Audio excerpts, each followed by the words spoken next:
All right, everybody, welcome to another episode of The Blind View, and here's your host, Rebecca S. Meadows. Hello, everybody. Thank you for joining us this evening. I am so excited because we have another newbie with us today. Anya is joining us, and we have the Brandinator with us. And unfortunately, Hey, what's up, Hi. everybody? Good to be Beth here. wasn't able to make it, but we have these two awesome people. How are you two tonight? Fantastic. Okay, I Anya, do I you want am. to introduce yourself a little bit? And then, Brandon, you can go ahead and introduce yourself. Well, do you want to start, Brandon, or you want me to start? Well, Anya, you go ahead Oh and go no, first. no, no! Introduce Ladies yourself, first, of course. and then Oh, Brandon can thank go. you, sir. Well, my name is Anya, and I live in the United States, in Kansas. I am originally from Ukraine, so I've lived here for 12 years now. So I like politics. I like languages. I work as a professional interpreter. And I like to debate people and tell them that they're wrong or tell them when they are right. That's good sometimes too. So Yeah, that's awesome, Anya. Thank you so much for joining us on the Blind View this evening. And thank you. Brandon, would you like to introduce yourself to the viewers too? One sec, Mom. Hey, everybody! Yeah, I'm Brandon Miller, a relatively new voice to the podcast, or not the podcast. I'm sorry, but the series. Let's just put it like that because I don't know how this all gets sliced and diced, but to the series. But it is a pleasure to be here. My background vocationally is in technology, but I have a very broad and deep interest in a great many things: technology, politics, philosophy, religion, food, music. I mean, I'm kind of a jack of all trades, master at, well, not all of them, but some of them. Good. That's awesome, Brandon.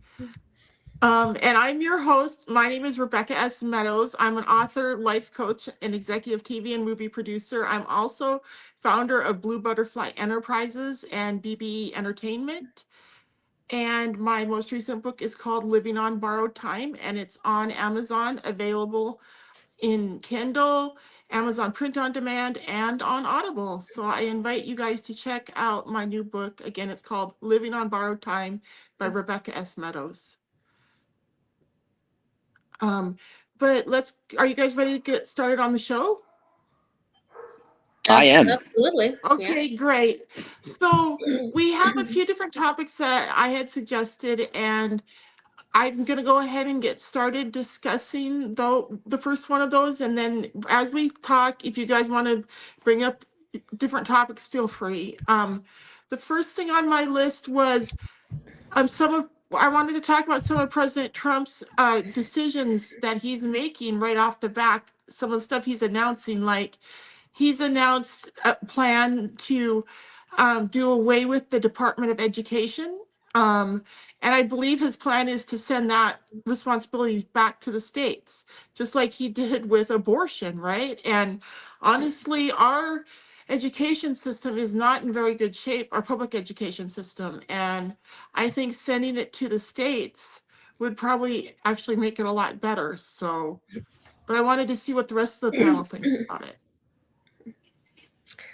Well, I would push back. This is Brandon. I would push back on this, being stated as he has promised or pledged or vowed to end the Department of Education. No, he has not ever said that. Now, I do agree I that there may believe he be proposed considerable it. restructuring. Yeah. Yeah, there may be considerable restructuring, and as you said, Becca, a lot of decisions may be remanded, so to speak, back to the states, and I am very supportive of that because, as you said, right now, with the Department of Education, supposedly fully intact, our education system, I do feel, is pretty abysmal, and I think that can be substantiated by the numbers. Yeah, and honestly, as someone who, I mean, I plan to be a teacher from the time, I mean, when I was in second grade, when I learned how to read, and I Hey, loved my second grade teacher, and I wanted to be a teacher. because of how much she made me love reading. And I feel that education is so important, and it really grieves my heart to see the terrible disarray that our public education system is in today. Did somebody just And join Beth us? Beth is now here. Beth, if you can adjust your camera because it's facing the ceiling. Okay. I am Okay, definitely wait. I'm gonna adjust my camera just real quick. I need to oh shoot. I'm definitely gonna have dinner as well a little after the show. Don't worry about that, guys. I'm just woo. So Beth, we're discussing. Do you know what we're discussing right now, sweetie? Reading. So I you heard. can jump in. Well, we're Oh, yeah. discussing. President Trump has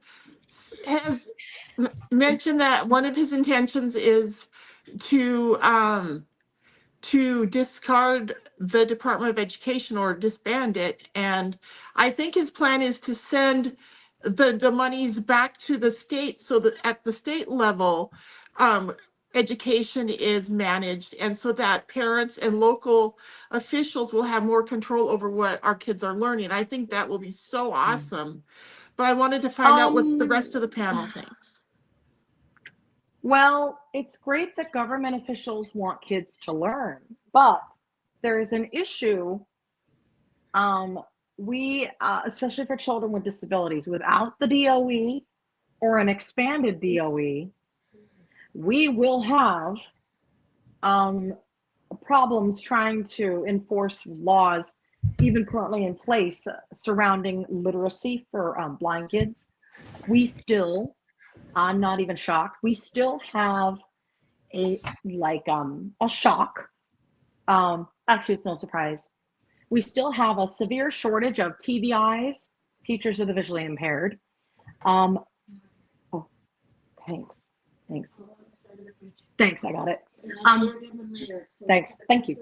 Okay, right, cool, thanks. Okay, sorry about that. Yeah, so thank you, I will, thanks. Okay, so what happens here is we've got TVIs, severe shortage. You're seeing... Just tell the viewers what TVI stands for so they know. Teachers of the visually impaired, my bad. For clarity, I can only say TVI. I am one of the 10%, and it's a consistent 10% of the blind who can do and use Braille on a daily basis. And the NFB has pushed for Braille to be the standard. I would say, even if the kid has low vision, I know of colleagues who've complained, oh, they just want me to use print because I got eyes. Well, you know what? Braille is another tool in our boxes. If we do not have knowledge of Braille, we Beth, have a less, right? Go ahead. You're absolutely right. There needs to be more Braille push in the public schools for blind students. Right, and the only way to ensure that Braille push, to me, what you've got to do is have some sort of oversight. Ending the DOE would effectively mean blind students do not even have a voice. There's no real way to enforce current standards in sort of like education. I think that it is our responsibility as a country to make sure, like, for example, in history subjects, children need to learn truth. I mean, this whole idea that Holocaust deniers even have a say in the table, for example, is not educating. It is honestly, just... I feel like you're getting off topic. With all due respect, when it comes to the Department of Education, they failed blind students. Do you know how many blind students graduate from high school who are not able to go on to college successfully? I'm aware of that, and I had gone to college successfully, but it's not necessarily the DOE's complete fault. The government, however, but the DOE is not really doing much to help blind students. Maybe they're helping disabled students or people with learning disabilities, but I really feel like they have failed blind students in public schools. Not just blind. Well, so go ahead, Anya. Sorry. Well, I can't wait for the moment when Trump finally goes through with this and I can put on my Facebook page, hey, ho, ho, ho, the Department of Ed has got to go.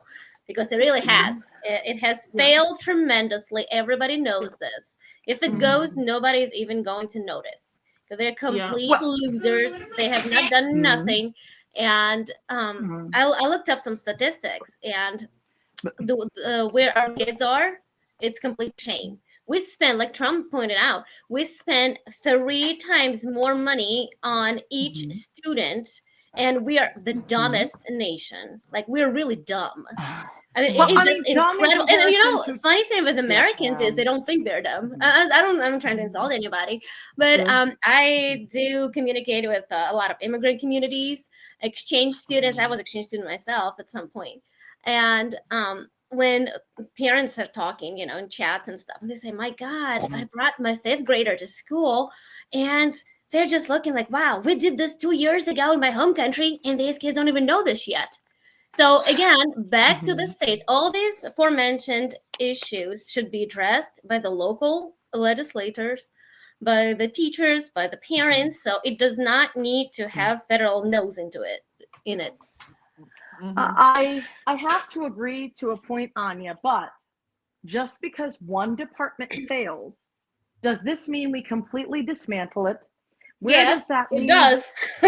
Okay, I don't understand. Yes, because the whole department needs to be revamped. It needs to be revamped so it actually supports our children, developing a good educational, you know, foundation. Okay, so can anyone describe what a good educational foundation looks like? I mean, I could pretty much tell you. Well, the education I that we can. were getting in my neighborhood back in the 60s, 70s, and 80s was fabulous. It was called a Class C school. The school classes were, the school size, like the class sizes were small. We had teachers who really cared about the job, cared about the students. We had an active extracurricular sports team. We had VOAG. Do you guys know what VOAG is? What? Vocational agriculture. We had that's VOAG. right. And we had Okay. several different VOAG type classes for the boys and the girls. We had several different sports for the boys and the girls. We had home ec for the boys and the girls. We had, like I said, volleyball, football, girls and boys basketball. Hey, these are all great, Becca. I like that. But I actually want to. But we point need to get some... back to that kind of education where the kids have a lot of different options given to them. And another thing we had at my school is we had access to what's called a dinosaur dig. Like there was a coulee with dinosaur bones near where we were growing up. And Mr. Makala, our high school scientist, or our high school science teacher, he was actually an archaeologist who found an entire dinosaur skeleton in the coulee near our school. And it's now on display at the Museum of the Rockies in Bozeman, Montana. Well, that's cool. But I mean, here's what we are... Oh, sorry. But that's the kind of education that was available to Americans back then, the hands-on type of stuff. Okay, so and then it's just why... not available anymore. But you know why it's not Beth, available? Because we've the actually government lost your camera. What? We lost what? your camera. Lost my Oh, yeah, shoot. Your feed. We can hear you, but oh my God! no one can see. Oh my God! Sorry, my Okay, do you see me now? Are you okay? What happened? My freaking iPad fell forward. I'm sorry. No, your screen. Well, so okay, can I just? Sorry. What? Okay, Gino, can you? Where do I need to do? Do I need to turn on a light? What's going on? Hello.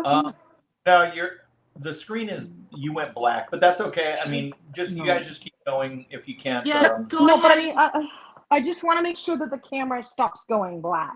Why did it go black? Don't worry about it, Beth. Brandon has a question. Go ahead, Brandon. Okay, go ahead. Well, more of a statement to kind of, take the conversation in a, unique direction. I mean, to me, I'm very supportive of what former President Trump and now President-elect Trump was doing on the vocational side of it. I mean, because personally, I don't think that where we are today, and again, this intersects with the Department of Education, I don't think that college is a very good return on investment for most people. Now, I am supportive of it, if you need it, such as to be a doctor, to be an attorney, to be something like, say, a forensic accountant. But I've went my whole life more on the vocational route, and it's did me pretty well. So I mean, yes, this concept of the Department of Education. I mean, look, it's right in the name. It's the Department of Education. And I think if we look at, the past, even just 10 years, I mean, there are many, many students at all levels, at the primary level, at the secondary level, and even at the college level that are not matriculating at proficient levels. They're not able to borrow an older phrase, read, write, and do arithmetic, although now we need much more than arithmetic. But they're not even able to do some of those things at basic levels, like at the level that they should be at for their grade. Ridiculous. It's Yeah, that's that's what I was gonna say when Beth was asking what constitutes a basic education. What does it mean, good education? That's what I was gonna say too, Brandon. Yeah, so literacy, math, write and read. I mean, these kids are so behind. I looked at the statistic, like in California, in New York, kids are 3 grades behind in reading, and they still pull them through. They need to graduate them because because we're nice.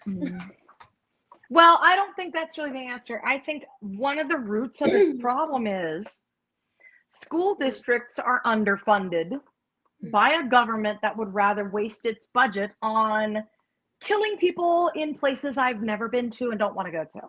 So part of the issue, I think, is a budget issue. I am also not happy with the other stuff about Israel and those other wars. I don't really want to get my nose into that crap. But at the same time, I don't want children to have to suffer bloody death and all that shit. It's not cool. But at the same time, I think that a basic education does need to include the fine arts. And the biggest cut to every school district that I notice, fine arts education. People don't even care about music. And there is also scientific study. I am also a believer in it because I live it every day.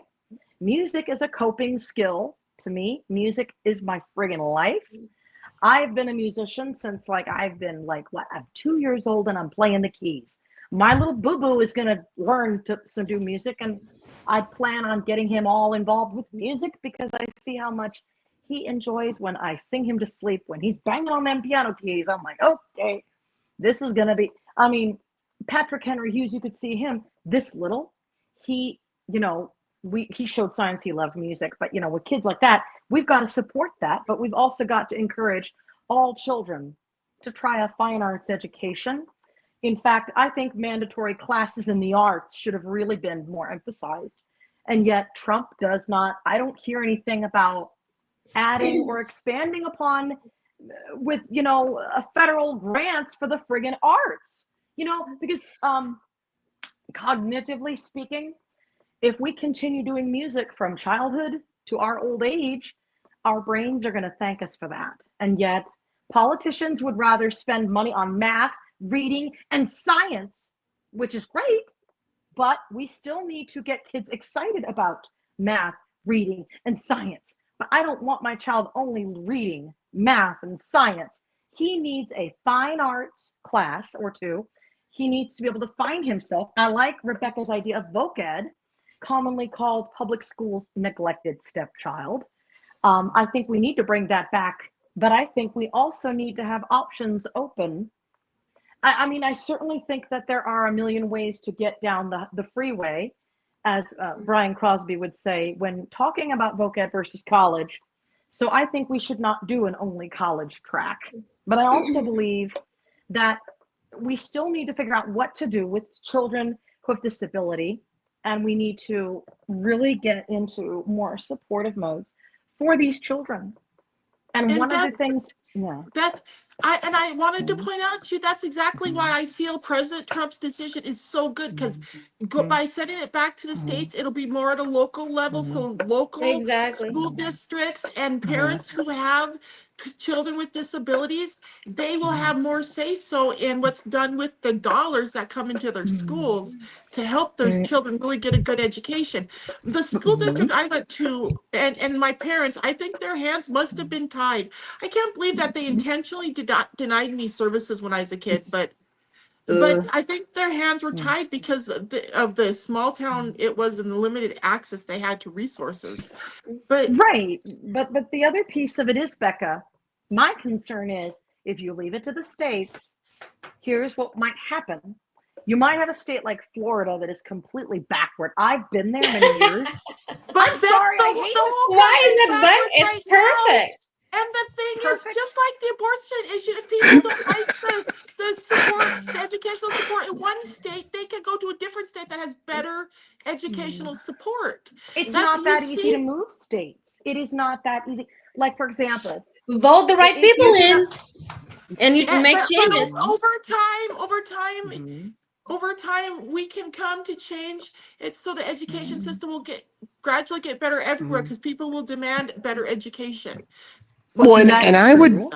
and I would just point out, I think I can understand that it does seem shocking when to consider the the disregarding or complete eliminating of an entire federal department. Yes, I know that can seem shocking, but look at this though. Look at how much progress Elon Musk with SpaceX has been able to make relative to the National Aeronautic and Space Administration. Who gives a crap? It's Elon Good Musk's point. babies. Okay. That's there is exactly something- why taking it out of the hands of the big guys and putting it in the hands of the little guys makes more sense. Okay, but here's my problem with Elon Musk. I don't appreciate what he did to X, and there's more Why? dangerous folks on. Why? Well, I don't care. What? Everybody else What do you is not like, appreciate? Accessibility team. I mean, blind folks are upset, but I don't really like the fact that now I and others like me have to deal with hate speech. And I don't really care 'cause Define Elon hate Musk is speech. a Would you rich super- define hate speech? What is hate speech, please? Okay. I would appreciate hearing her definition of it because Yeah. I don't support hate speech, but I would appreciate hearing her definition of hate speech. Okay. Well, hate speech is something like, I had an ex-boyfriend, and I've had friends call me names. Verbal abuse, verbal put downs, using slurs of any type relating to race, ethnicity, trolling obviously can fall under that.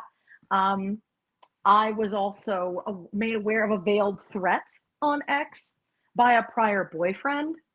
I had to sneak into another account to get access to that.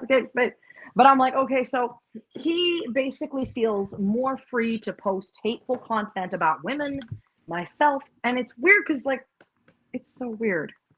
But I mean, this guy actually did have COVID, and I don't know what it's done to him, but he's been saying COVID brain fog a lot. And I'm wondering if that perhaps might have eased him up a bit, because he had a near brush with mortality, and I'm like, what the hell? But I mean, when you make I take issue with a couple things you said. So you said of any kind, and you said a veiled threat. I mean, those are very ambiguous terms. I mean, but I understand. But I, as a woman I survived DV, as I said last time, and veiled threats can see something. If someone knew, for example, what my dear, her ass in one post meant, you'd pretty much think that, what the hell was that guy thinking?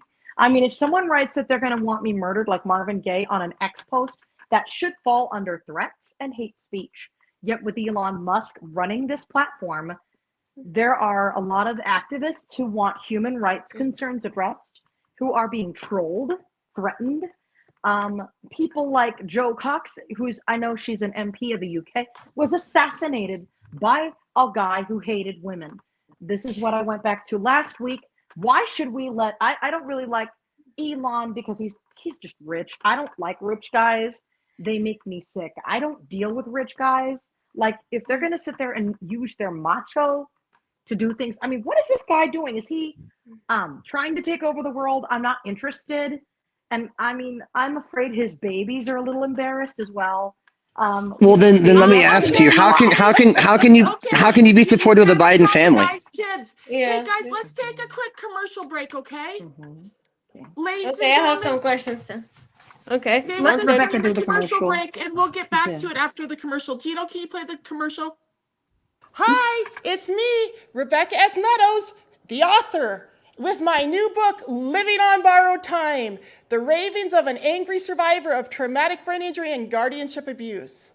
It's available on Kindle Digital Download, Amazon Print on Demand, and on Audible. Please go check it out. And now, back to the show. Hello, everybody. Thanks for staying with us during the commercial break. Hey, guys, are you ready to continue? We are. I am. I think Anya said she has some questions. Go with Okay, Anya. Anya, what are your questions?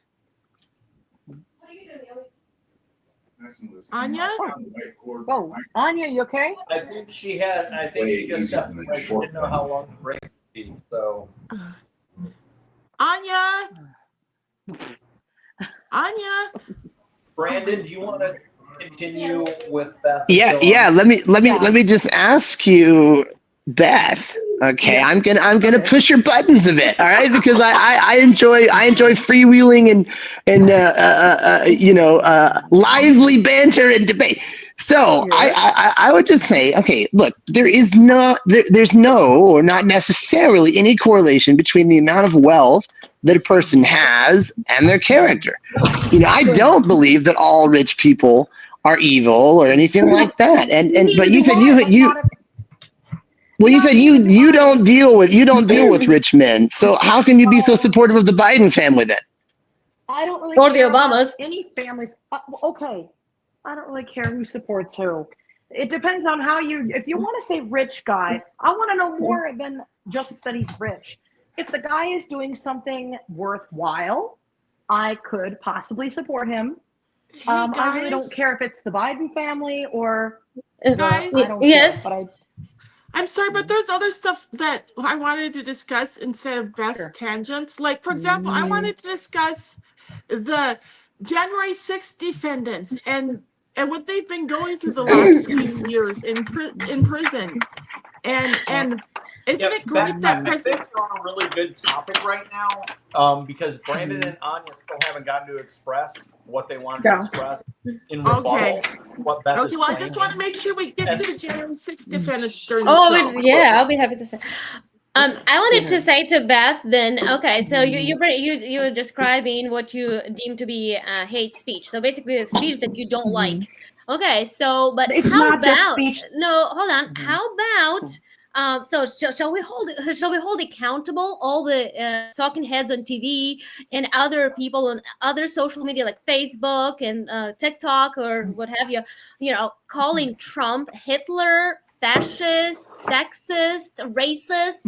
I mean, to some, to any normal person, that would be considered a threat. We had two assassination attempts based on that. I strongly believe if you 24/7 go and say Hitler, Hitler, Hitler, so and then calling Trump supporters garbage, deplorable. I mean, shall we apply the same measures to all the sides? I don't know what you're talking about, but I do know that Trump and Adolf Hitler do sadly have parallel mindsets. Well, see, okay, that's hate speech. That's hate speech right there. I'm as a Trump supporter. I don't know what she means, Anya. I don't know what she means. She doesn't know what you're talking about. She doesn't know that 50 some odd percent, 51, 52% of Americans have been called very, very mean terms like, garbage and racist, and Trump is tantamount to Hitler. No, he's not. And How is he not? I mean, but the way he talks about Mexicans is so. This is your perspective. This is your perception, right? So that's how you see it. So perhaps somebody else who expresses their opinion sees things differently. So to you, it is hate speech. To somebody is not. So who gets to decide what is hate speech? Well, okay, I'll give you an example of the hate speech that I endured. I'm serious. The hate speech that I was forced to accept and not be able to report was I've had people call me cracker. I don't care about racist slurs. I do not think it's ever appropriate to call someone out using racial slurs. I have also been called let me think. I've just been called really bad names.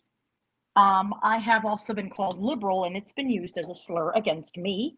I do not think that is okay for children to grow up thinking is normal. It's not. And hate speech can also lead to violent offline consequences. Yeah, like Example. assassination attempts on a president. Well, so I do agree. Lead to threats against women, there was a guy in San Bernardino who went and killed 6 women in a sorority house. What really bothers me a lot about this so-called man was that he associated his justification for the killings of these women with hateful stuff he wrote in a manifesto called Elliot Rodger, My Twisted Life. His manifesto specified that, he wanted to punish women for not sleeping with him. Hate speech of this nature is not acceptable on the internet. I don't really care. So I do agree with Beth that there should be a definitive statement on what does and what does not qualify as hate speech. However, our lines though are vastly different, because I think that calling people, derogatory and pejorative names based on race or disability or anything else, it's very reprehensible. It's very disrespectful. It's very rude. But I don't think personally that rises to the level of hate speech. I think hate speech should only be applied to imminent threats, physical threats, or death. Well, if you don't catch somebody in the act of, Beth, like, for example, I want to interject something. Go ahead. You're referring to Elliot Rodger, which happened in 2014. But it's not even going to change. It never changed. Obviously mentally ill because of abuse, and there's a lot of factors. So I don't know if that's fair to attribute that to Trump. It happened years before. Well, even still, I think that people in Elliot Rodger's, I read this book by a UK-based journalist who went on this very clear, cold research, and she did this very, very meticulously.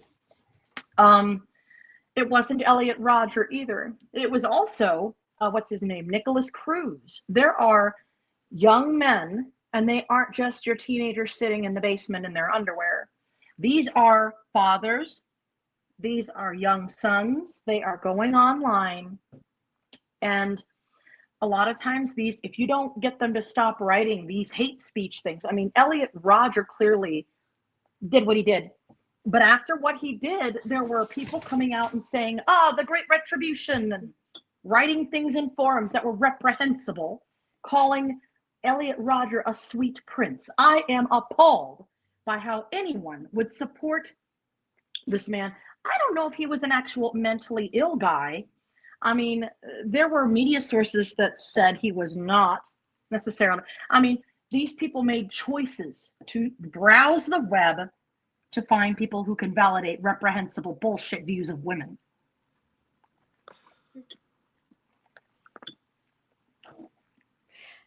I don't think we can use one specific example or two and then brush everything with a big stroke, with big brush, because ultimately what it boils down to, we can't control. We have First Amendment, and we cannot control, especially pick and choose what we decide to deem as hate speech, what we do not. And Trump is a perfect example of it. And right now, liberals water down hate speech so much so you cannot say absolutely anything.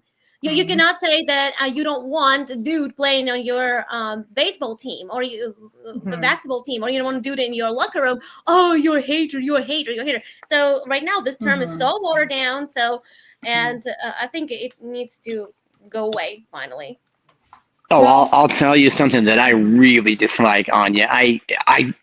This term drives me crazy, and platforms like YouTube absolutely do it, and others as well. I hate this term, unalive. He unalived. He was found unalive. Unalive? Oh my gosh! Just say dead or killed. Yeah.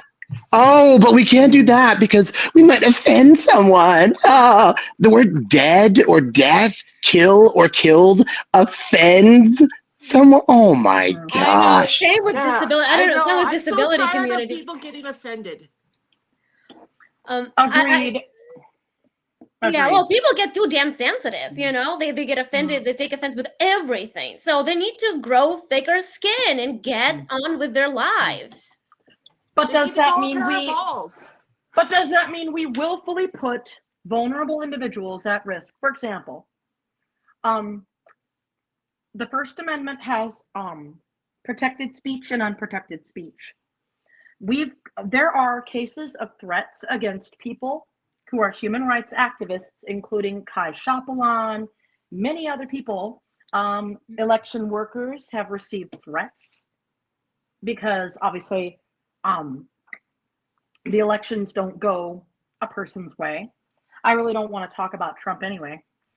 But he seemed to egg on some of that threats. I am not, however, happy with threats I get over the phone stating, don't talk about these people or I'll cause you so much pain. You know what? If you're going to threaten me, that is not protected speech. And if you get away with making a threat against someone like me or anyone else, that is not protected under free speech. It is not. End of discussion. Now something that you said, no, I don't believe that we should willfully and knowingly put people in what, they may perceive. In other words, I should never intentionally take a trauma survivor that has only been trying to process the trauma for, say, I don't know, 2 weeks, and expose them to a platform like Reddit. Okay. Now, I personally have no problem with Reddit, but I also think that hypothetical trauma survivor ought to know or be told, you know what, for right now, stay away from Reddit. Okay. And I think it's their responsibility. It's like, look, don't go out on the wild, wild world and west of the internet thinking that it's a quote safe space unquote. That is not a fair or reasonable presumption. But then what you're telling me is we need to silence or segregate or push women off the internet, because most of the people who are at risk of trolls and threats, I mean, there was Gamergate, and it could have cost someone their life. They had to cancel a talk on women video game designers because of online threats. Milo Yiannopoulos is not somebody I would ever associate with. Making threats and sending trolling things to a Black actress is unacceptable. Free speech, my butt. It is unprotected speech. I don't want someone sending a famous actress of color or anything else pictures of male anatomy without her consent. Wait, It is Beth, What simply, does it have to do with her right. being black, by the way? Yeah, Beth, is there a specific female Black actress that has been receiving this stuff, or are you just making random? No, Leslie Jones. I think she talks about it in her memoir. But I really like her blackness. What does it have to do with her being sent some genitalia pictures? Like, what does her color have to do with anything? She was given threats, and more threats. I mean, the way Milo and Leslie is one of many women of color do face significantly more threats on the internet. But what Brandon is telling us is we need to just curtain them off. No, we deserve. No. I'm saying that I really hope that given time and support that they can heal. However, I feel what you're saying is freedom of speech and freedom of expression be damned. I don't like it, so let's get rid of it. And I do not support that at all. So I'll go back to your exact example. Someone sent a Black actress who's an adult a picture of pornographic material. That's his right to do that. That's freedom of expression. Now, if it was a minor, that's a completely different story. No, but freedom of speech means you have the freedom to have an opinion. But expressing these things appropriately is also part of that responsibility aspect we touched on last week. And what I'm seeing is America does not want the responsibility. We just want to be able to call each other names. At a federal level, no, I don't think it's necessary. At a national level, no, I don't want to be regulated. No, I don't. Well, you know what? Then I guess it's okay for someone to call my phone and then question what I write down as my own opinion. I can't even express myself on the internet without some unknown Karen from Avalar, Colorado, call me up and threaten me with causing pain. Like I couldn't even sleep the moment I got that phone call. Oh, block her. I will tolerate such things. Well, now, first of all, I believe that online Yes, they absolutely have the ability to say almost anything they want. However, if they're calling you up, on your personal phone or even coming to your personal resident. Now that's a bit of a different story. That I do believe could and should be considered a potential invasion of privacy. Yeah, and probably harassment. Well, we originally started talking about Elon Musk and having hate speech online. That's where it all started. So, but hate speech online, if it is allowed, will lead to it's not that hate speech crimes. is going to be allowed. All speech is going to be allowed. That's what's going to happen. But it does create more problems for the people having to deal with it. I was called moron. Only people who are worried about restricting other people's freedom of speech, Beth. Okay. Are you concerned about restricting our freedom of speech? Is that something you're trying to do? No. What I'm asking is that with every freedom we have a responsibility. I'm asking for responsible, not restricted speech. And that means okay, now that I can be fully supportive of. Right.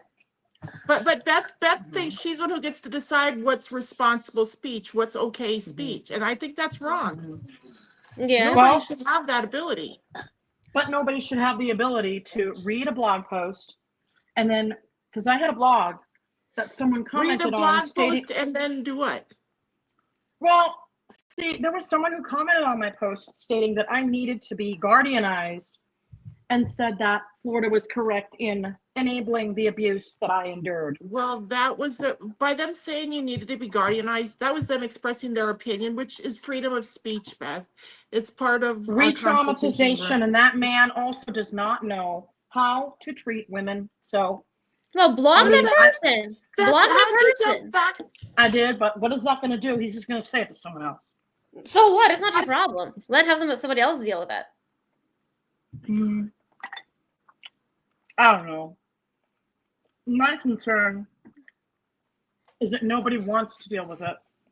I've been pretty much in situations many times where I had to accept that it was okay for someone to verbally abuse me, and I have been verbally abused multiple times. That is hatred. It's hateful. And there is no justification for freedom of speech that allows someone, let's say, to call me up and say, if you don't stop believing a certain way, I'm going to kill you, etc. That is irresponsible. Beth, who called you up and said that? Right now, if they actually, but again, we have to be careful here. If they actually said, you do this or else I'm going to kill you. If they actually verbatim said that, now I do think that does cross a line. Yeah, but who said that then? That's the question I kept asking myself. It was an unknown woman, and she basically accused me of targeting two men, which was not okay. I was trying to call out what was happening to me. And this woman said that if I don't take down a blog post, that she would cause immeasurable pain. It could have included murdering myself. Oh, but she didn't say she was going to kill you. See, so I think the way she worded it, that does fall within her right of freedom of speech. She doesn't have a right to threaten me. Was this woman a total stranger, or did she know you? Mm-hmm. She didn't know me, but I don't care. Nobody has the right to threaten me like that. Okay? Threatening people with pain is still a threat. I will not. Okay, you felt threatened, but I might have laughed about that. So it doesn't land the same for all of us. You don't have any idea. I have been threatened with all manner of punishment even before this incident happened, and for many reasons. Anything from expressing love to another person, and my parents did not show interest in any opinions I had. I mean, I could barely bring up any damn topic in the news, and Dad would go, not interested. So when someone turns around and threatens me, the whole thing is that person does and should have been prosecuted for harassment. I did not, however, get this woman put away because this woman was very malicious and she disconnected the number. I do not see that as freedom of speech. Freedom to harass, freedom to threaten, freedom to. Well, okay, wait. So there's a difference there. Uh-huh. I do see it as freedom of speech, freedom to threaten. I'm okay with that. Now, freedom to harass, that's a different thing. And I'm not trying to be. I'm not trying to be like pedantic. I'm really not. But we've got to be careful. Well, why don't we be more careful and not threaten people? Because, like, I even got called into a school principal's office for making threats. But I have also seen too many of threats against me carried out. Example. Hey guys, that is not I'm freedom so. of speech. Can you guys hear me? Yeah. I'm really sorry, but I don't feel like we're making any progress talking to Beth about this stuff. Can we talk about, because we're running out of time. I don't want this, you guys to start saying, hey, I gotta go, right? And I No, really I'm want to completely talk willing to about move the on. I'm not January upset at 6th all. defendants. I I want to understand, talk but about the January 6th defendants. Does anybody else want to talk about them? About where January was 6th? I on? The Where January was I on 6th January 6th? defendants? Are you familiar with them? Of course. I'm willing to talk about them. Sure. They're long due to be released and freed and Yeah, they do. compensated for their I misery. agree. Yes, compensated for sure. Yes, it's terrible what they've been going through. Yeah. And Okay. I can't. I'm so glad that Trump. I'm sure that's one thing Trump's going to do on his first day. Probably is get them out of there. No, I'm sure he will. And then all this farce that we saw, like remember how long they kept those tapes? They would not show the public what those tapes Oh were. yeah, The it was truth. all so bogus. Yeah. Yeah, I mean, we know there was no storm. We know there was no, but they made it so. That's the power of propaganda. That's right there. I talked to some The people. power of hate speech yet again. When I it's not. Oh, What does it this have to do doesn't with go. hate speech again? What does it have to do with hate speech whatsoever? Well, here's where I was. The day of those riots, I was sitting at home with my SO. See, here we go again, guys. We're off the topic, back onto Beth's drama. You said, okay, you said rioters. Well, my response, I was seriously scared that America was going to fall because I didn't say rioters. I said January 6th defendants. Yes, and they should be doing the time for their crime. What crime? What crime has they committed? What crime, Beth? Federal crimes. You don't what? storm a What government crime? office during work hours. Define federal crimes. Right. I do. I mean, no, I mean, right. I peacefully protest. I personally know somebody who went there too, holding a flag, doing absolutely nothing, walking in a protest of the stolen election that everybody who has a little shred of brain knows that election was stolen. So, and people went because they were not agreeing with this. That was crime. That's the crime. And they vandalized furniture and art pieces of furniture. Oh, excuse me very much. So what about people in 2020? Putting people in danger, making them run for their lives. Okay, what about George Floyd riots? How much? Do you know how much property damage was done then? Who has been held accountable for that? I second that. I do. I second that. So I'm sick and damn tired of this two-tier justice system. We go after political opponents. We're going after political opponents who have done nothing criminal, not even remotely close to what people in 2020 did. They burned down the fucking police station in Minneapolis, Minnesota, right close to the place where I used to work. It was and they were allowed to do it by the state governor. Yeah, they were. Trump was offering help. Someone was killed in Minneapolis, Minnesota. Does anybody remember who that is?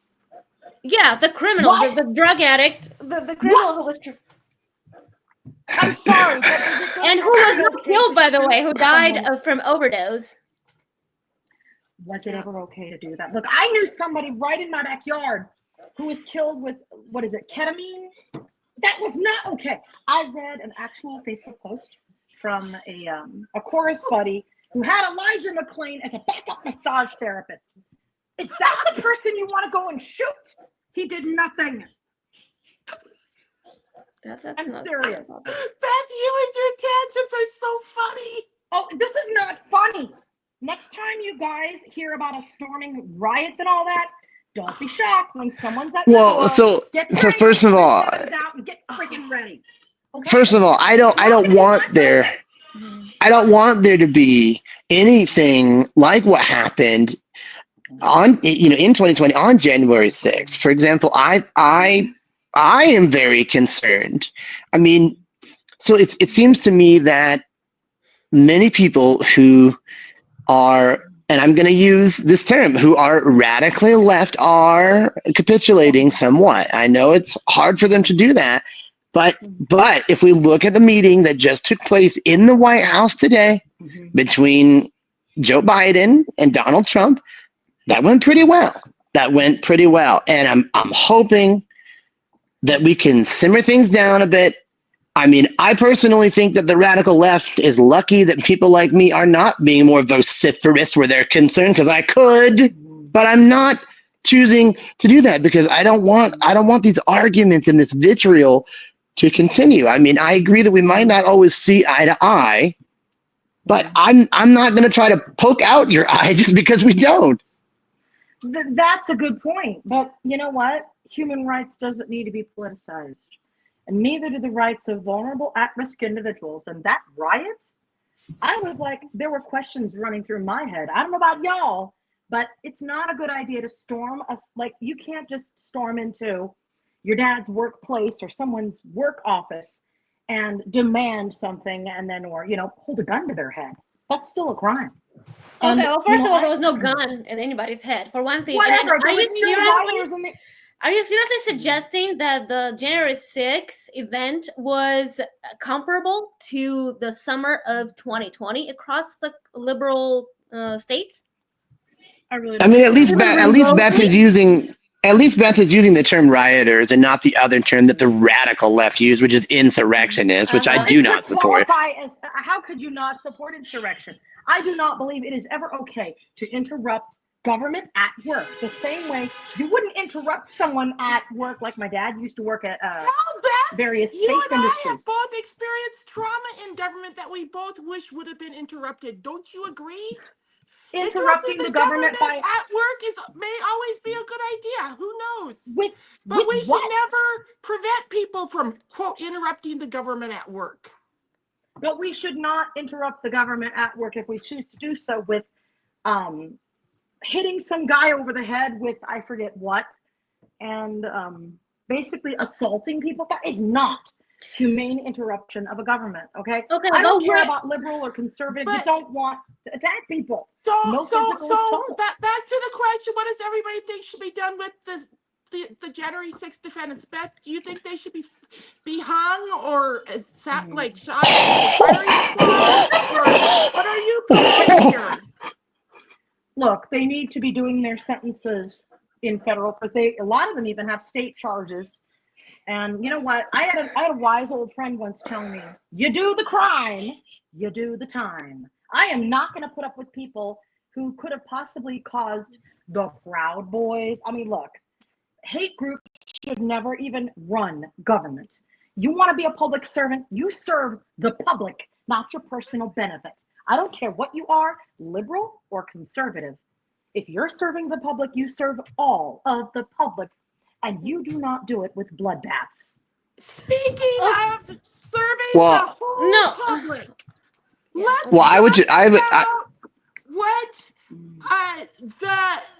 what is that group that's supposed to help in times of disaster? They decided to tell their people not to give disaster aid to people who had Trump signs in their front yard. Oh yeah, and the party of love and care.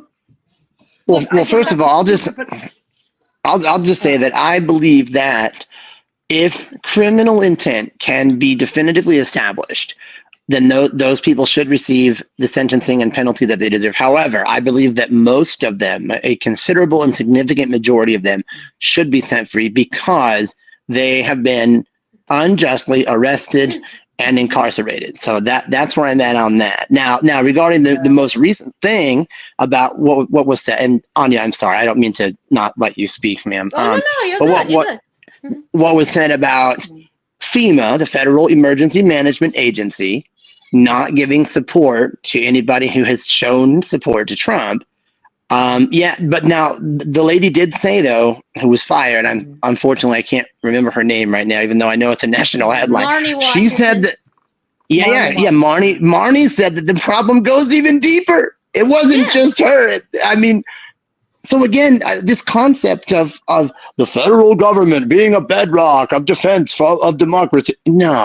No, I do think we need a Department of Government Efficiency. Please, Yes. Elon. Yes. Yeah. Yes. So, okay, well, here's the thing that I think. I want to be clear. You know, hurricanes happen in my home state of Florida every year. My only response to this FEMA thing is disaster knows no political aisle. Okay. I don't really care what anyone supports, whether you got a Donald Duck for president sign or a Donald Trump sign for president. You need some damn help. You need to get damn help. And if you lost your house, your clothing, everything you've ever worked for, why on earth are we? I mean, it does not need a political leaning. Okay, it doesn't. It doesn't. I agree, but people like me would not have gotten any aid. Yeah. Right, but I mean, everybody. Or me. You know, if you're gonna, I have a Trump sign in my front yard too. I don't care if anyone has a Trump sign. If you have a Trump sign in your yard, I don't care. But if your house is, I mean, what's more important, that you be housed or the Trump sign? Okay, we'll build your house. I don't care about the Trump sign in the back. You can have your Trump more sign. important than my house. But wait a second, Becca. You need to be in a house so that you're not bitten up by bugs and that. You want to hang the Trump sign somewhere, right? Maybe your still say showing support for President Trump is more important than my house. Because President Trump saved our country. I mean, he's for saving our country, for our children, for our grandchildren, for all of us. And to me, that's more important than my house. Yeah, like President Trump wants to turn human rights things into a political debate. Look, I have friends. No. When did he ever say he wants to turn human rights into a political debate? Okay, well, have you noticed? I really resent you putting words in his mouth, Beth. That putting really upsets me. Well, it upsets me that when people in Republican sides of the United States are in office, transgenders and those of the LGBTQ spectra are routinely denied their rights. Florida is a classic example. Then their education on slavery gets twisted beyond Give us some specific recognition. examples if you're going to accuse the entire Republican Party of doing that, please. All right. Well, Ron DeSantis made it so I think the Sunshine State Standards, when I was growing up, I went to school. I recall we were reading slave narratives and we had a fact-based education on everything from Harriet Tubman to the Underground Railroad.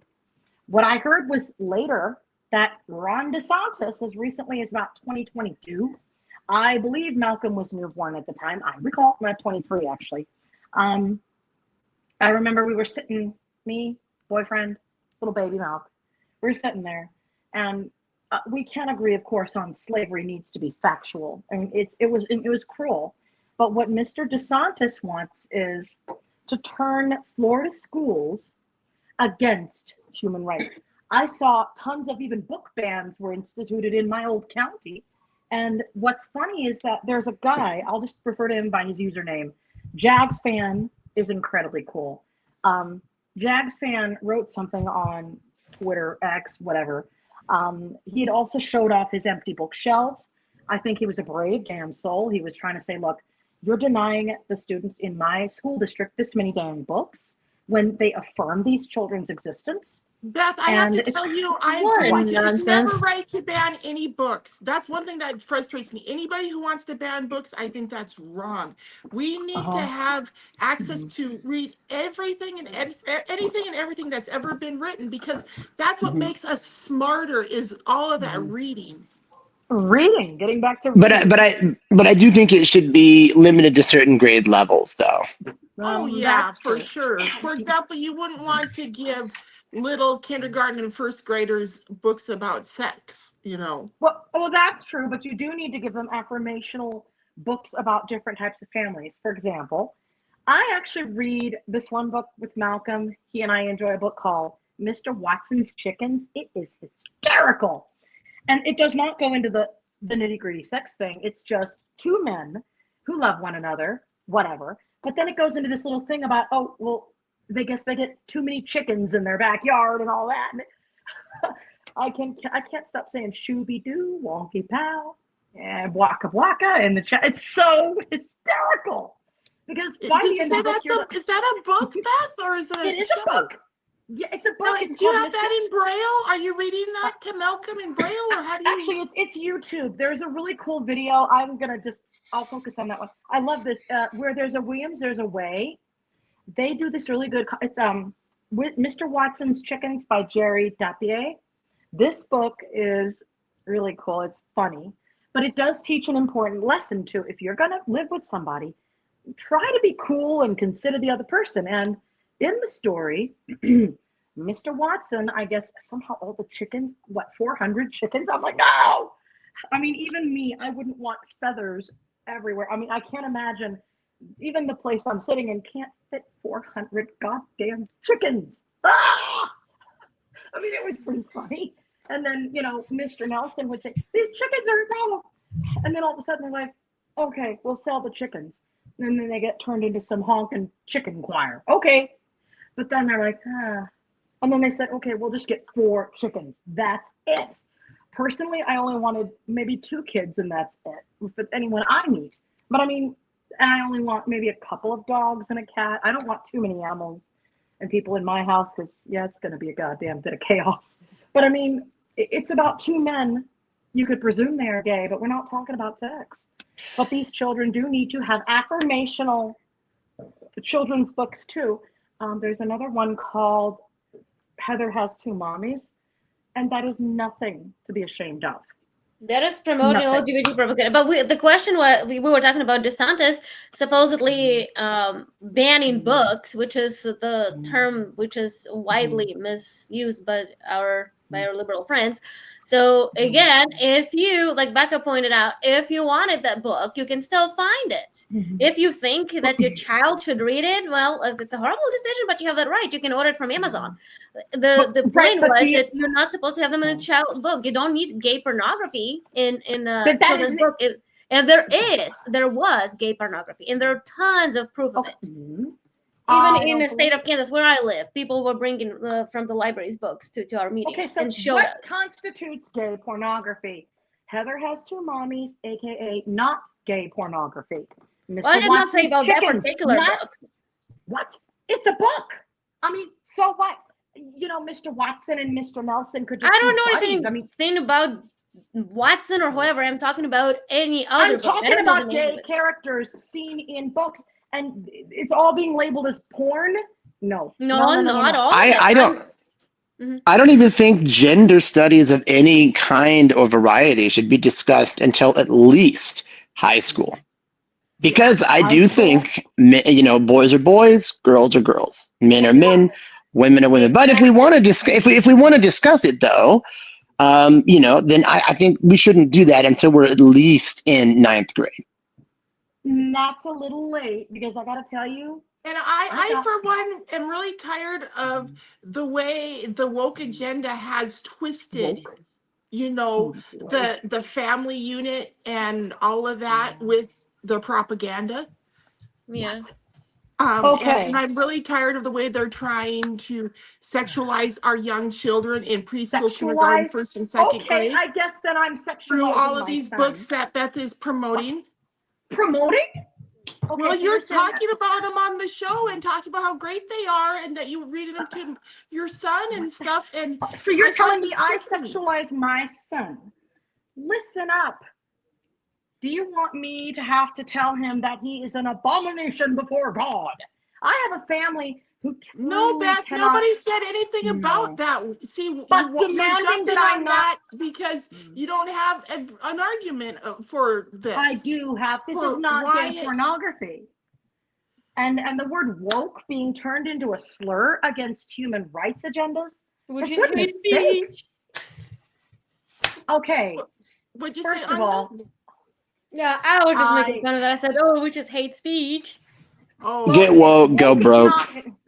I'm You want sorry, you but want you want you want to tell me no jab, no job? I'll tell you get woke, go broke. Yeah, I'm sorry, yeah. but I have a right to raise my son and other children in an environment where they are accepted for who they are, in the public as well. And that means that's why I'm here in Colorado. My family is Roman Catholic. You want to bet that when my nieces, my little nieces, like I got two of them, if one of them came to their mom and they're like, I'm bi, she's going to look them in the face. You are an abomination before God. That is how the Roman Catholic Church. Beth, I think I you're really like the church over there. over Where do you think she gets this idea all of that she's that. bi? It's not. And it's not fair for you to put everybody in a box and say everybody does that when their children come out as gay. It doesn't. I understand, but there are some. Look, I got to be honest with you. I was a Roman Catholic. I heard my dad argue with my mom one day. He doesn't want gay people getting married. I'm like, I'm sorry. When the hell did love hurt somebody else? Because marriage is between You men and were a woman. spawned from that man, Beth. What? You were I was spawned not. from that man who I had was that not. idea in his head? Not from David Tarasi. I think I made, like I said last week, I thought I was the product of Clark Hayes. And it's pretty disgusting either way to hear anyone sit there and call some human a unhuman abomination because of who they love. I don't care. Stay out of people's freaking bedrooms and get to your own. I mean, if Now, personally, I don't care either. But I think my issue though is that this woke agenda has been being promulgated very loudly and prominently. And exactly what you said. If you're homosexual or queer or any other a thing other than heterosexual or in a binary relationship, okay, I'm not necessarily saying that I think those people should all be outcast and whatever. But I don't think that it needs to be a national discussion, and I don't think we need to be discussing it with third and fourth graders, if not younger. But if we don't discuss it, do you know what's going to happen? I've seen it happening to friends and family. I got to know about the gay issue close to college. My mom and dad would only sanction heterosexual relationships. And you know where that got me? Abuse. Years of therapy. Not even allowed to see some guy that I liked. I've just been like, to hell with men. They're lazy. I've been abused by not just one boyfriend. I've been abused by my dad and a school system whose job it should have been to make me feel safe. Not just myself, but every other student.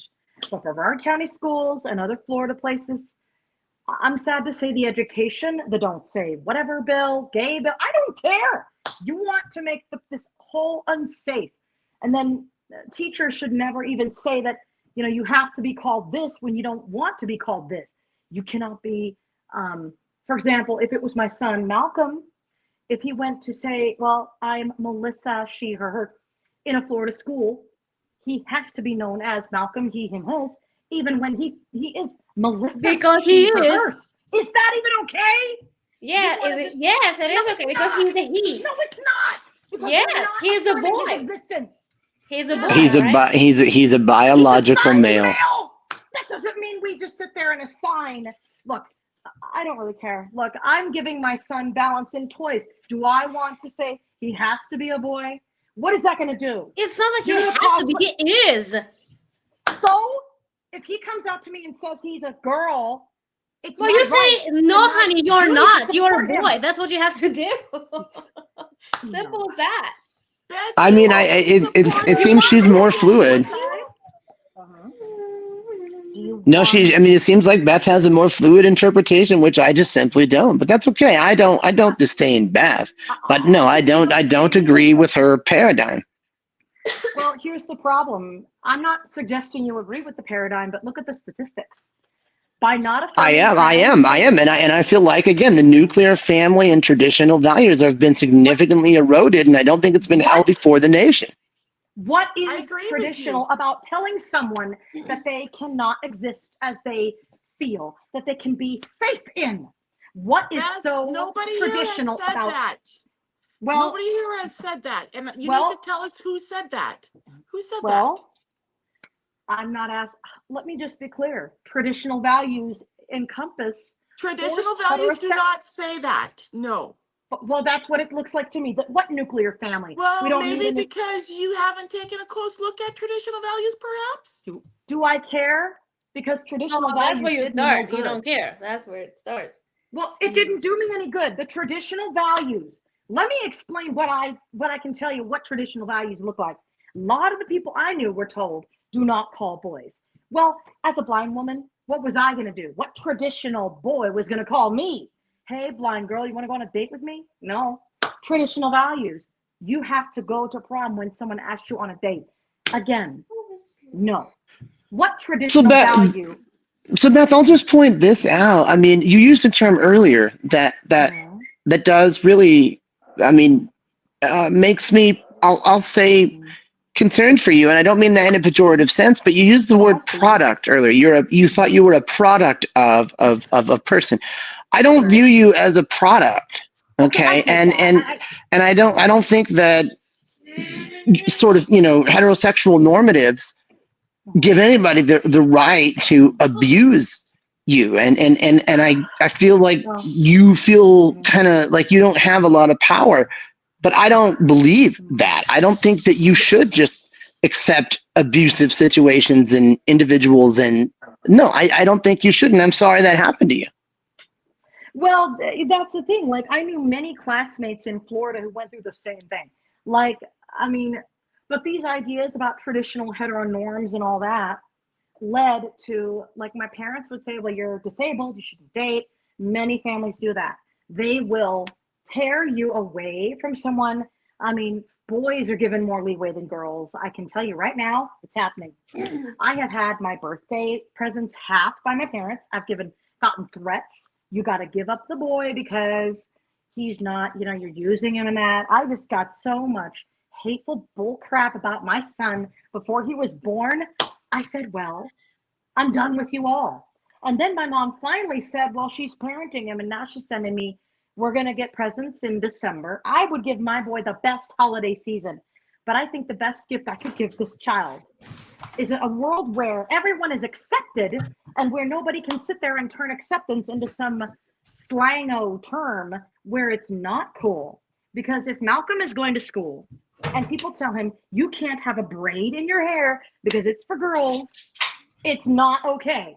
My son has a right to wear a pink tutu anywhere he wants, the same as another example, Katie Golding, daughter of Katie Golden, has a right to carry a friggin' Star Wars water bottle to school. Okay? I'm a Star Wars lover. Heck, you want me to carry something like that? Hey, bring on the TIE fighters. Give me my friggin' Rebels, Star Wars Rebels t-shirt. Friggin' bring it on. I don't care. You want to say it's for boys? Stop it. I love Star Wars. There's something for everyone in there, okay? You got girls, you got boys, you got everything, okay? Star Wars is for everyone. And when these so-called traditional values are put up here, what I'm hearing is, dolls for girls. I see this picture of a toy store. The boy aisle and the girl aisle. No. What I'd rather do is, hey, if Malcolm wants to play with a Barbie, let him friggin' do it. My brothers tried. I got pretty upset, but you know what? I don't care. This is my son, not my brother. I'm letting him play with dolls because it's fun. Right, and so we do just disagree. I am more in favor. It's true of more heteronormative social schemas. I am, but I don't think that you being unsupportive of that concept, those concepts, I don't think that you should be ostracized or blackballed. However, I mean, if people say pejorative things to your son. Well, again, we go back to the freedom of speech and the freedom of expression. I think your son should learn to advocate for himself, should learn to be assertive, because he is probably going to encounter that. Oh, hell yes, he sees me do it every day. In fact, we're doing some of the basics right now. Like this morning, what I try to let him do is, please don't whine. And I will say, do you want down, out? Like, I give him words that I know he knows, and I'm trying to encourage him to use words. And he will eventually learn the down that he tells me, like, will turn into, may I be excused? Will turn into, can you not make me fill out my mom's doctor forms? Will turn into, don't even mess with my mom. You know what I'm saying? I mean, this child is growing up with a godforsaken, I want to say kick-ass mom and a kick-ass, I mean, Clay's awesome. I'll be honest. He is awesome in a lot of ways. Malcolm's middle name is Clayton. Yes, I named him thus because he's the son of Clayton, all right? But Malcolm he's got kick-ass parents who know what the hell they're talking about. And what for me, it's like, I got some kick-ass qualities he needs right now. We need someone to carry on the tradition of my son's namesake, Malcolm X, because, in the end, he stood for peace. And, he was a big time defender of rights for all. There was no weird thing between him and his wife, Betty. And you know what? I could only imagine what Betty felt when he was assassinated.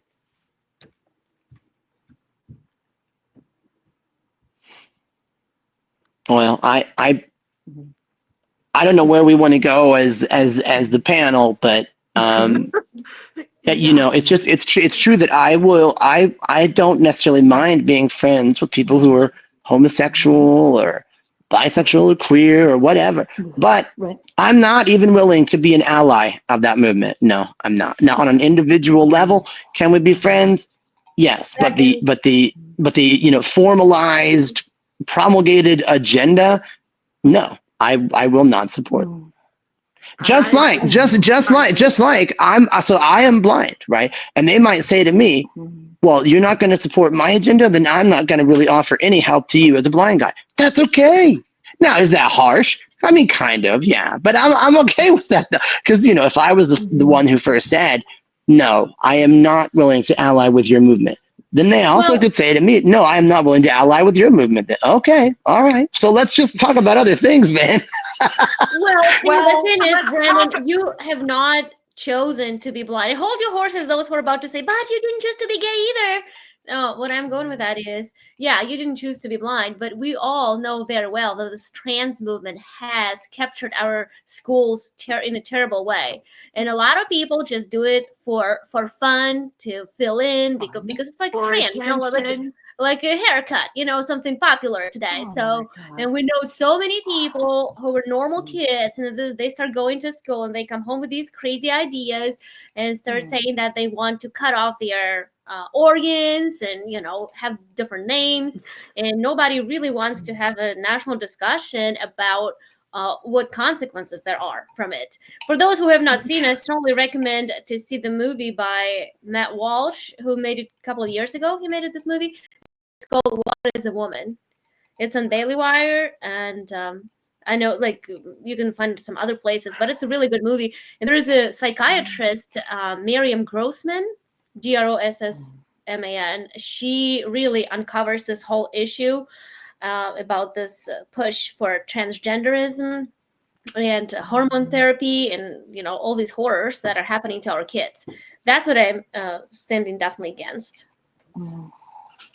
See, and that's what I'm saying. The concept that children can, quote, transition, unquote, their gender without parental consent. I mean, that's very concerning to me. Yeah. Well, I think it's also concerning that these children are going to face more abuse and that no one will support them. And that's why, unfortunately, there's Lambda Legal. We've got agencies here in Colorado that are willing to provide a safe space. I can tell you that after I complete my own stuff with the DHS, I would partner with them sometime later in my life or another state, whatever. I'd be willing to provide a home. Look, these children need to be safe. If you can't feel safe in who you are, I don't care what it is, hetero, trans, whatever, you are going to commit suicide. It's a high risk that you're going to be suicidal. You're going to That is such a lie. That is completely. How is it a lie? It is a lie. It's been proven times and times again. Kids who have started therapies, the so-called hormonal therapies that fuck you up for good, excuse me, my French, but it has not been shown that they feel less emotionally comfortable. And there were studies a couple of months ago, I read about it, that was intentionally hidden because it was not fitting the political agenda. I cannot quote it right now because I was not prepared for this part of the discussion. But there is a study that shows that kids who have gone through those therapies, like I mentioned, or surgeries or whatever, they do not feel emotionally any better. But when this lady was asked, why were you not sharing these findings? with the community. And she said, well, because it's going to bring more hate and blah blah blah. So she was not willing to show scientific proof to save more kids. She just wanted to follow her agenda. What constitutes scientific proof? And does anyone have a source reputable enough? I don't want to hear the Heritage Foundation or the whatever, the Liberty Family Council. What about medical reputable sources such as the National Institutes of Mental Health, who have qualified psychiatrists and doctors? What about the National Institutes of Health? What about the Department of Health? There you go. Well, you might want to read a book by Miriam Grossman. It's called Lost in Transnation. She talks about a lot so-called consensus in mental health area, like among psychiatrists, which is non-existent basically, but she uncovers a lot of it. So here's a resource. Miriam Grossman, Lost in Transnation. Let me ask you this, Beth. How do you feel and what do you think about Robert F. Kennedy Jr. and his campaign to make America healthy again? Well, first of all, I thought the Kennedys were a little interesting, as it were. Well, I mentioned that because historically he has been far more aligned with the Democratic Party than the Republican Party. So does that give you any kind of peace or confidence that or do you not feel that way? Well, let me just look at. Can you give me some nitty gritties about RFK's what is Make America Healthy again? I thought we were fatter than fat, and that's like a lot of us are dealing with childhood obesity still.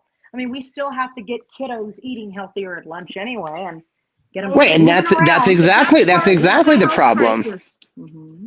Right, that's exactly the problem. And Robert F. Kennedy Jr. has said, "Don't you believe that parents deserve to have healthy children?" I mean, so you're not familiar with the Make America Healthy Again campaign? Well, you'll learn about it. Yeah, I'm surprised. Well, you know what? Healthy children are not children running around saying, "I hate myself. I'm not accepted. I want to die." I have actually had suicidal. Yes, and do you know why they're saying these things? I know why I did. Because they've been brainwashed. Because my parents. No, because my parents were unsupportive. This happens a lot to disabled young women. This happens to Black classmates. If I were LGBTQ, you know what? My parents could have murdered me and no one would have said a word. I'm serious. You think that's okay? No. You really think it's okay to put a child or any person through abuse because of who they love and what their gender identity is? What agenda even promotes abuse of these kids? No binaries are ever going to solve that problem. Or even implied that. Quite on the contrary. How? Let me be clear. I mean, I am concerned that I was not even affirmed as a blind female. So, I mean, if I ever said I was bi, I knew that my parents were going to go, "You are an abomination before God." I don't care, because whatever God they claim to worship is a God that, from my experience, demands submit to my authority. And I've heard that one too many times. So many survivors have. I mean, is it even okay to say, well, I mean, I was even told to kill myself by my prior boyfriend. Be careful. Are you familiar with the mythology of Lilith? Be careful. I know who Lilith is. In fact, Lilith, Lilith is I'm actually a Wicca, believe it or not. In fact, I firmly believe what Lilith really stands for is, I don't take crap from anyone, and especially from men who want you to bow your head and submit to their authority. Their authority means I can whack you around if I want. I've seen that. I have friends who survived. Believe me. And when I had suicidal thoughts about anything at all, my parents' responses were, taking you out of all the youth groups. We're going to punish your butt. You're not going anywhere. You think that's even support? What they should have done was asked questions. Parents. No, so I as a man do not take my masculinity as a license or a liberty to be abusive to anyone. Well, I get that, and that's fine, but I'm not talking about, well, you personally, that's great. I'm glad. You don't, but I mean, typically that should not be the case. But when we have a policy that does not address the other side of it, there will be more dead women. There will be more injured women in hospitals, and there is enough. $35 billion worth of it. And you got to get the clothing, and you got to get the counseling, and you got to get shelters. And the list goes on. There you go. I can't even. That's- You leave us speechless. That's a weird list. It was That's a weird list. Weird. You would beat Kamala Harris in her, weird word salad things. You think Kamala Harris was bad? Oh, She I'm was sorry, horrific. I agree. Very, very vapid. Very, very vapid. Vapid? Excuse me. Well, I'll tell you what I'm not going to do that I know that all these women candidates who ran did. You want to ask me about character and stuff that I did about me? My answer is going to be that's inappropriate in terms of what needs to happen for the people. You want to talk about my capacity to serve? Don't you ask me questions. I don't care to talk about what blouse I was wearing or a t-shirt with Shamu on the front. Don't give me those questions. I want to hear questions more like, what are you going to do for the people? Well, what do the people want me to do? And I'll add here the famous quote of Robert F. Kennedy Jr.'s, what was his dad, I think? No, uncle? Shit, I can't remember. JFK, president assassinated, said the following quote: ask not what your country can do for you, ask what you can do for your country. And for me, that's what's guiding me in terms of what I'm actually doing, because this country is broken. I totally agree. But the way people want to minimize and or silence so many groups of people is not doing anything for this country. You want to make America great? What's great? No country is ever going to be great unless we can treat the most vulnerable among us with more compassion. What God? Let them worship God, Brahma, Allah. I don't care. That's the First Amendment. Congress shall make no law. Don't give me Judeo-Christian. But you've also got everybody being safe. I don't want someone walking into Mother Emanuel and shooting the preachers. And then you hold a gun barrel to someone's neck and the pastor died in that shooting. Who did it? Some guy named Dylan Root. What was he doing on Facebook? Posting pictures of Rhodesian flags, for God's sakes, Confederate flags, for God's sakes. You know what I think of when I see that damn flag? I see half my family, Cajun ancestry, slaves. There is an Abear relative on my mother's side. Cajuns and African Americans would frequently intermarry. And those African Americans back in that time, I think I am descended from a child of slavery. And to see Confederate flags makes me want to barf all over the flag. Why would I want to stand for a symbol of ownership How over often a do you person's see body? Confederate flags, just out of curiosity? Then this is what Anya meant about two-tiered. I mean, you on the one hand you want freedom for everyone, and on the other hand you want nothing to do with traditional American iconography. What the hell? First of all, the traditional means the American flag, plain and simple.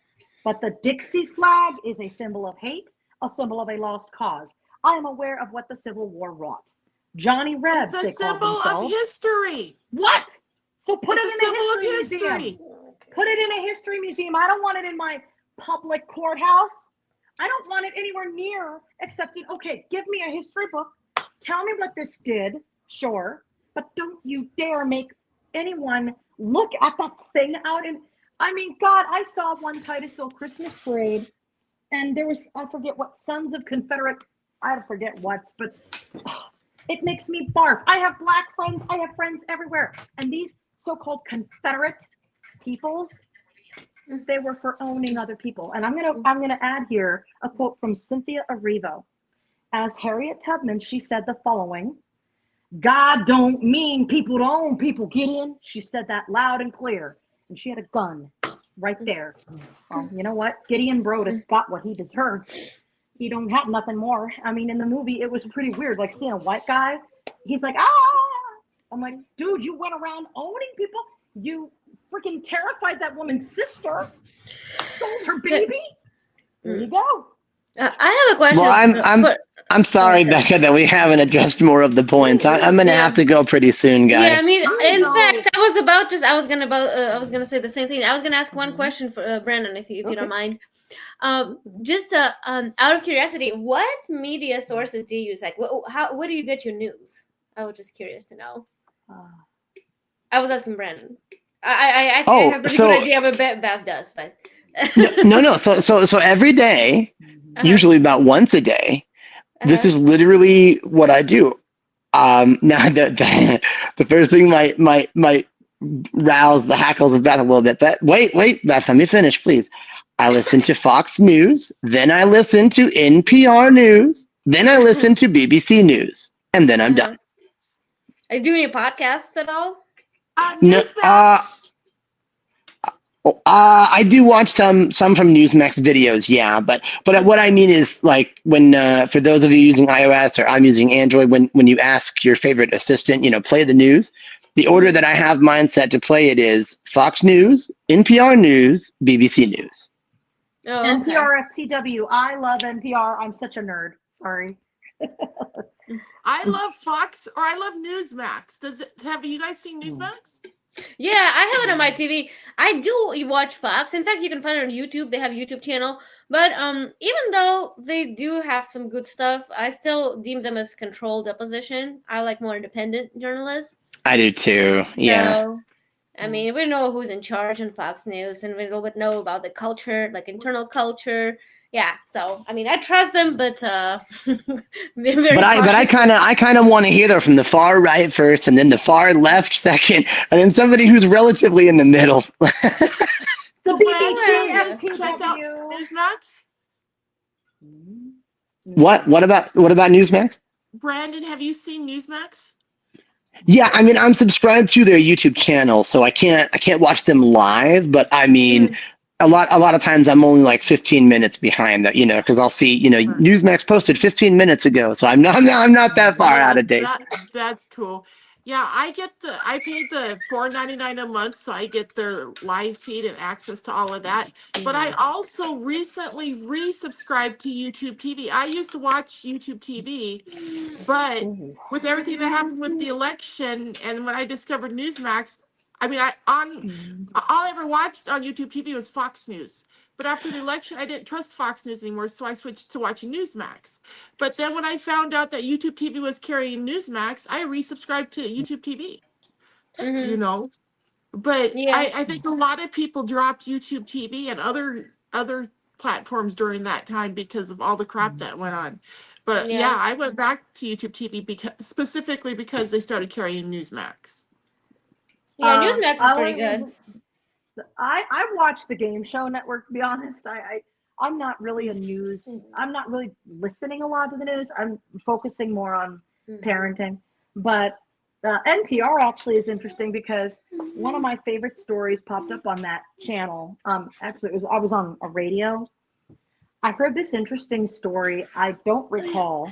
There's plenty of them. One of them is interesting because it's about, I guess it was a reporter that had passed away, and they were talking about a story she did on some guy called the Naked Cowboy. And I know it sounds weird, but I mean, there wasn't anything bad about the story at all. I thought it was interesting. But NPR also picks up on things that other story outlets don't. And they also have StoryCorps, which one day I'd like to contribute to. I love StoryCorps. I get their emails all the time. But most of the time if there's any TV, it's okay, maybe not a Broncos game. I'm not really a big fan of sports. I'm not really a football person. I'm more of a let's watch Family Feud, and I don't really care what people think. I think the questions are interesting, and the answers people come up with are hysterical, and I'm like, okay. Well, I'm sorry to interrupt you, Beth, but I have to apologize. I have to get out because I have my Spanish class at 8 o'clock. So, cool. And I need to grab something to eat before. Cool. So, but Becca, thank you so much for having me. Yeah. So let Gino know if you want to join us again in the future, and we'll keep you in on the loop so you're like notified when we're doing a show if you want to do it again. Okay. Yeah, sure. If I can, if it fits with in my time, I will be happy to, of course. And nice to meet you. I think I heard of Beth before, but Brandon, I did not know about you at all. So it's nice to meet you. No, and it's a pleasure to meet you too. I'm actually similarly situated. Yeah, I'm gonna have to go as well. Mhm. Oh, Yeah. okay. Yeah. Do you have Facebook, Brandon? Yeah, I am. Oh, okay. Yeah, get my number if you want. Get my number from Becca. Okay. Yeah, because I mean, I'd rather communicate with you on Messenger. I'm not very friendly to Meta as a platform overall. So, Yeah, I or hear just you. get my number and we can talk via text or whatever. You know what I mean? Yeah, sounds great. That sounds great. Well, very nice to meet you guys. And yeah, I gotta go, but it's been great Yeah, thank to you, talk. Anya, and Yeah. we'll talk to you again, friend. Yeah. Also, Thank you I for your time. apologize for being late. I seriously had stuff to take care of. But thanks Oh all yeah, for Beth, joining. I'm just glad you were finally able to join us, girlfriend. Hey, Brandon, Thanks. thank you for your time. Oh, Hey, you're ladies and welcome. gentlemen, thank you for joining us this evening for this live episode of The Blind View, shot right here on Becca's World on Rumble. Please be sure that you are subscribed to us here on Rumble, and please like and share the videos. And please go up to Amazon and check out my new book, Living on Borrowed Time by Rebecca S. Meadows. Peace out, y'all. That's a wrap. Thanks for joining us. Bye.